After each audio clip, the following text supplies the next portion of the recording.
Metz et l'OM sont à égalité de points à la première place.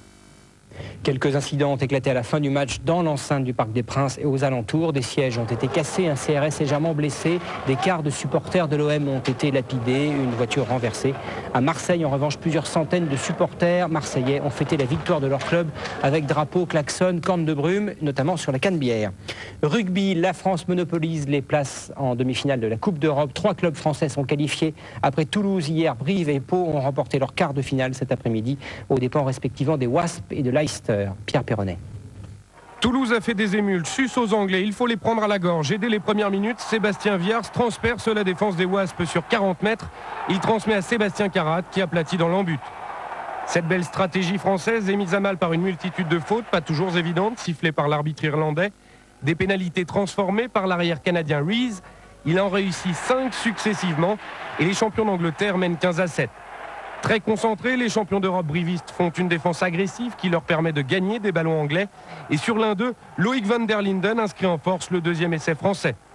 Brive a 2 points d'avance à la mi-temps, 17-15.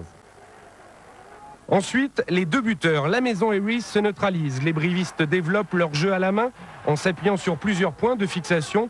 Le ballon rebondit d'une aile à l'autre. Allégret, le deuxième ligne, ne peut s'en saisir. Jérôme Carat s'en empare et inscrit un 3e essai. 25-18, Brive élimine la seule équipe jusque-là invaincue en Coupe d'Europe. Et il y aura un duel franco-français en demi-finale. Car après Toulouse et Brive, Pau s'est qualifié en battant les Anglais de Leicester, finalistes l'année dernière.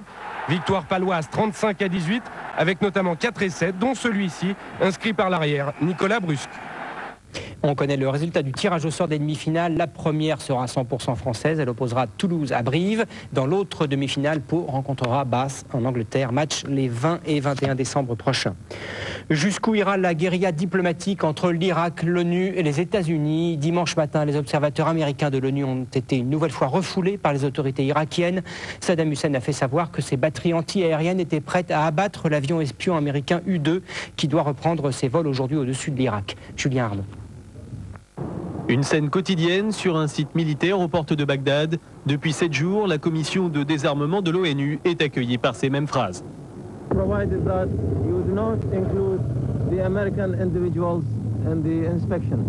Du côté des experts de l'ONU, la réponse est tout aussi rituelle. If you forbid the Americans, and I must consider that to be a technical refusal to enter the site, and I will withdraw the team and return to headquarters. Un dialogue qui reflète l'impasse dans laquelle se trouvent les relations entre l'Irak et les États-Unis, considérés par Bagdad comme responsables de l'embargo qui les frappe depuis 1990. En représailles, ils s'en prennent à l'ONU et menacent de frapper demain l'avion de reconnaissance U-2 qui doit survoler le pays.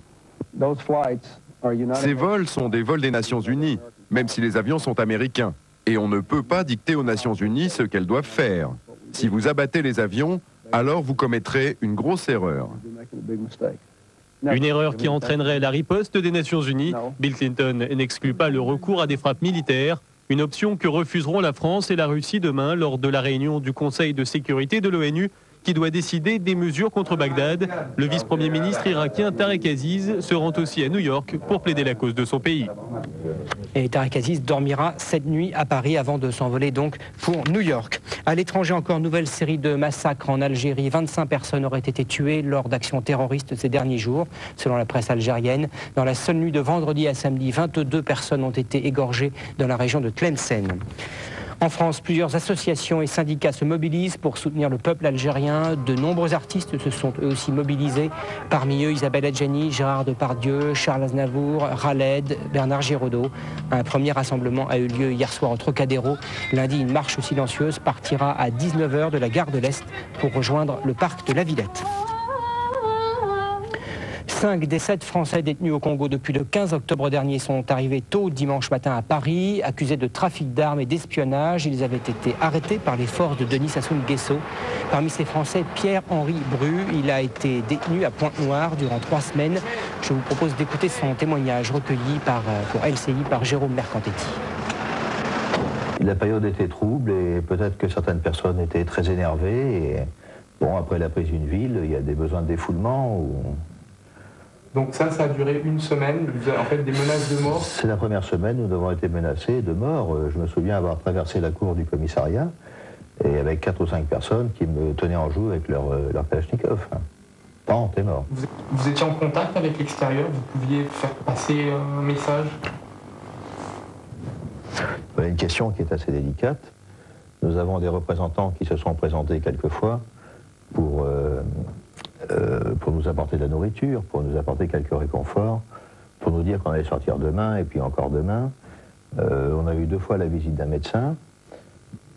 La majeure partie du temps, nous n'avons pas été tellement suivis. On aurait dû être plus suivis. Je prends par exemple, je fais un parallèle avec nos amis belges qui étaient incarcérés, où le consul est venu tous les jours. Ça n'a pas été notre cas pour les Français. Politique française, Claude Allègre était hier soir l'invité de l'émission Publique sur TF1. Le ministre de l'Éducation nationale a annoncé une nouvelle réforme des lycées. Elle interviendra après 2 ou 3 mois de concertation. Jacques Chirac sur la tombe du général de Gaulle. Le président de la République s'est rendu à Colombey-les-Deux-Églises en ce 9 novembre, date anniversaire de la mort du chef de la France libre. Jacques Chirac s'est recueilli en présence de Philippe et de Jean de Gaulle, fils et petit-fils du général. Le RPR rendra hommage au fondateur de la Ve République jeudi prochain. Julien Drey était lui l'invité du grand jury RTL Le Monde LCI. Le député de l'Essonne et chef de file de la gauche socialiste au sein du Parti socialiste a été notamment interrogé sur ses rapports parfois houleux avec Lionel Jospin. Écoutez sa réponse. Tout ce qu'on peut dire de Lionel Jospin, c'est que c'est un homme de caractère. Est-ce que c'est un fin politique? C'est un homme de caractère. Il se trouve que nous aussi, nous avons notre caractère. Alors des fois, ça fait des étincelles. Bon, mais finalement, bon an, mal an, je pense qu'il vaut mieux que nous comportions comme nous comportons et que lui se comporte comme cela. Moi, je comprends qu'il soit agacé, énervé quand il dit déclaration de Marie-Noël, de Jean-Luc, de Julien, et qu'il dise encore ça suffit, etc. Je comprends cela. Mais je pense que nous rendons service à notre parti. Maintenant, sur la manière, je pense que pour l'instant, je suis comme tous les Français, il fait maîtrise de lui-même dans son rôle de Premier ministre. Il a, je crois, passé différents obstacles assez intelligemment. Dans un premier temps, on pense toujours qu'on s'est gouverné avec beaucoup d'habileté. Je me souviens de la situation dans laquelle se trouvait Rocard à la même époque, quand il avait été nommé Premier ministre. Ah, c'est après, lorsque les problèmes surviennent, qu'on voit si on a pris les bonnes orientations. C'est pour ça que dans ce congrès, nous avons déposé une motion pour que les pistes qui sont ouvertes soient de bonnes pistes. Le département de la Vienne dans la tempête. Une mini-tornade s'est abattue en début d'après-midi à l'est de Poitiers. Plus d'une trentaine de maisons ont été endommagées et plusieurs voitures renversées. Christophe Deloire. La catastrophe a été évitée de justesse. Peu avant 13h, une tornade a emporté la citerne que tractait un camion. Le vent l'a projeté violemment contre une maison. Toute une famille s'y trouvait. Ils ont eu beaucoup de chance. Tout a explosé. La maison a été soufflée. Comme si une bombe atterrissait sur la maison. Tout a pété, les carreaux, les portes-fenêtres, la toiture est partie. Au Grand Breuil, un hameau près de Lusignan, au sud-ouest de Poitiers, près de la moitié des maisons ont été endommagées. Plus loin, à la Chaplatière, la tempête a détruit un élevage de 750 chèvres et emporté les toitures d'une douzaine de maisons. La tempête a ensuite avancé, direction Saint-Savin. Elle a atteint le village de Villemort, endommageant 33 maisons et l'école. Nous avons environ 30 familles à reloger. Il sera pris d'une part en charge par les proches des gens à reloger ainsi que les mairies. 4000 mètres carrés de bâches devraient arriver de Charente pour couvrir les maisons. Un seul blessé léger est à déplorer. À la Beurvrac, près de Brest, un caseilleur a sombré à moins de 600 mètres des côtes. Les 4 marins pêcheurs présents à bord de ce bateau sont morts malgré l'arrivée rapide des secours. Ce bateau de 10 mètres de long était sorti en mer malgré un bulletin d'alerte météo annonçant des vents à plus de 140 km/h. Pour terminer ce journal, ces images pieuses venues de Jérusalem, des archéologues israéliens ont retrouvé la pierre sur laquelle la Vierge Marie se serait assise avant de donner naissance au Christ. Selon les évangiles, Marie, venant de Jérusalem, se rendait à Bethléem sur un âne mené par Joseph. L'église orthodoxe grecque, à qui appartient le terrain, a authentifié la découverte. Selon Diodoros Ier, le patriarche de Jérusalem, cette découverte est d'une importance considérable. C'est un trésor pour tous les chrétiens, a-t-il conclu. C'est la fin de ce journal. Excellente nuit à tous. Avec les ampoules Osram, votre soirée du lundi s'illumine sur TF1. La femme. T'as des soucis? Non, non, je me débrouillerai. Ton premier réflexe à toi, c'est d'aboyer. C'est vrai, papa. Le mari. Décidément, j'en prends plein la gueule aujourd'hui. L'amant. Arnaud? Ma maman? Le petit-fils. Tu les auras tes sous. Et même. Est-ce que c'est ton compte que ça fait plus d'une heure que j'essaie de te dire que je t'aime? Mais cette fois-ci, il faudra le prouver. Mettez Lynn Renaud dans votre famille lundi à 20h50 sur TF1. Sur TF1, par tous les temps, Prenez la vie du bon côté avec les produits laitiers BA Bifidus Actif.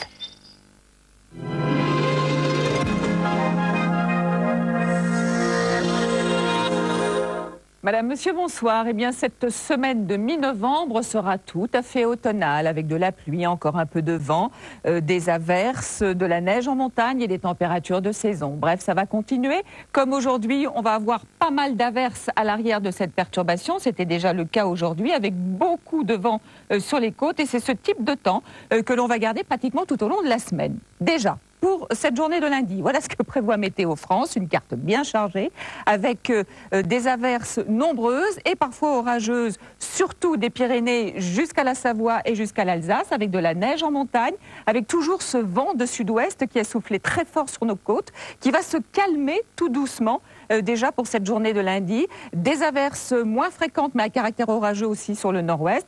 Dans le sud, vous aurez davantage de soleil, peut-être quelques averses aussi dans l'après-midi sur la Côte d'Azur et sur la Corse.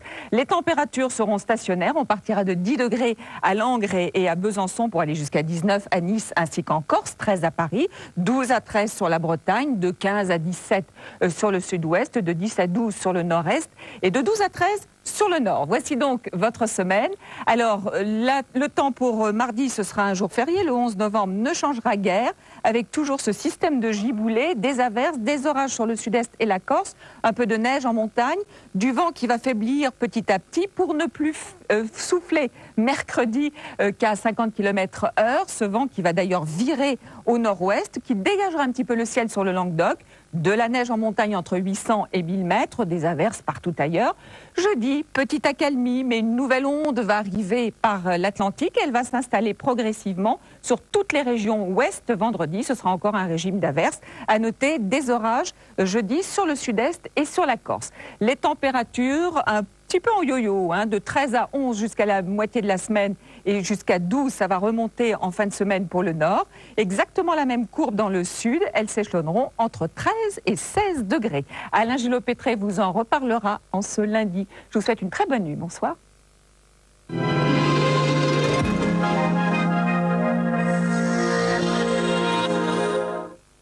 La météo avec BA Bifidus Actif. Le 25 février 1994, Yann Pia était assassiné. Après 3 ans d'enquête et de rebondissements qui ont vu la chute de certains notables, le suicide des frères Sinsnay et la mort d'un témoin crucial, l'équipe du droit de savoir mène sa propre enquête. L'instruction a-t-elle été bâclée? Qui sont les véritables commanditaires? À quel niveau les politiques étaient-ils impliqués? Moi, je dis que la piste politique tournera en eau de boudin. L'affaire Pia dérange, surtout si on doit faire ressortir des noms. Le tort que j'ai eu, c'est d'avoir fait de la politique. Enquête sur les mystères de l'assassinat de Yann Pia et du suicide des frères Sinsnay, le droit de savoir, lundi 22h35.